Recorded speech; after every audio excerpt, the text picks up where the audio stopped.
Hello friends, I am Himkant Verma. Welcome to my YouTube channel Himkant Verma's English classes. Today's video is about subject and predicate. Before we proceed, I have a request for you. मेरे इसी प्रकार के अन्य videos पाने के लिए मेरे channel को सब्सक्राइब करें, बेल आइकन प्रेस कर देवें एवं लाइक करें, शेयर करें ताकि आपको मेरे वीडियोस टाइमली मिल सकें। Friends, let's learn about subject and predicate. Look at the following sentence.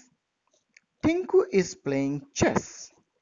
इस वाक्य में देखेंगे every sentence has mainly two parts. First part is that about which we talk. पहला भाग वह जिसके बारे में हम कुछ बात करते हैं.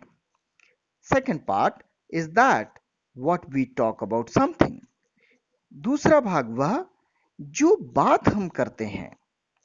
Here Tinku is a subject about which we talk. यहाँ टिंकू एक सब्जेक्ट है जिसके बारे में हम कुछ बात कर रहे हैं. And other part is playing chess is predicate. ये वह बात है जो टिंकू के बारे में की जा रही है. Hence, every sentence has two parts, subject and predicate. Now, you can define. आप इसकी definition कर सकते हैं. Subject is a part of a sentence about which we talk something. Subject sentence का वह भाग है जिसके बारे में हम कुछ बात करते हैं. Predicate is a part of a sentence which says something about the subject. Predicate sentence का वह भाग है जो सब्जेक्ट के बारे में कुछ कहता है. Suppose Raju runs fast. इस सेंटेंस में देखेंगे राजू सब्जेक्ट है एंड बचा हुआ remaining part runs fast predicate है. Noticeable points. Subject of a sentence usually comes first, but occasionally it may come after predicate, especially in spoken English. Noticeable points हैं कि subject अक्सर sentence के पहले भाग में आ जाता है, किंतु यह कभी-कभी predicate के बाद अंत में भी आ सकता है और यह स्पेशली स्पोकन इंग्लिश में होता है. एक प्रश्न करते हैं, where is mister Raju? Answer मिलेगा down went mister Raju. Raju नीचे गए हैं. मिस्टर राजू नीचे गए हैं का मतलब नीचे की फ्लोर में गए हैं, डाउन ग्राउंड फ्लोर में गए हैं. Subjects are not always a single word. It may contain more than two words.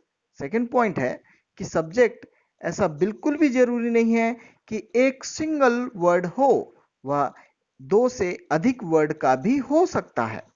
जैसे the book on the table is mine. देखिए यहां सब्जेक्ट 5 वर्ड्स का है और प्रेडिकेट ओनली 2 वर्ड्स का. Third rule, in imperative sentence subject is left out.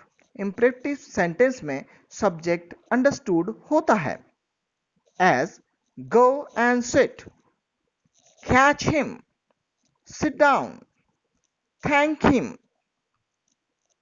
Subject and predicate जानना जरूरी क्यों है? Look at this sentence. यह सेंटेंस मैंने न्यूज हेडलाइन से लिया है. देखिए flood situation slightly improves in UP. देखिए यहां सब्जेक्ट समझना बहुत जरूरी है. यदि हम सब्जेक्ट्स और प्रेडिकेट्स क्लियरली समझ जाएंगे तो मीनिंग मेकिंग ठीक ठीक हो पाएगी. फ्लड सिचुएशन स्लाइटली ये पार्ट सब्जेक्ट का है. इंप्रूव्स इन यूपी ये हमारा प्रेडिकेट है.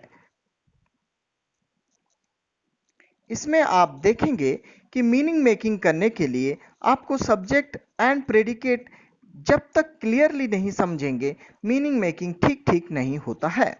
That's why it is important to know what is subject and predicate in a sentence.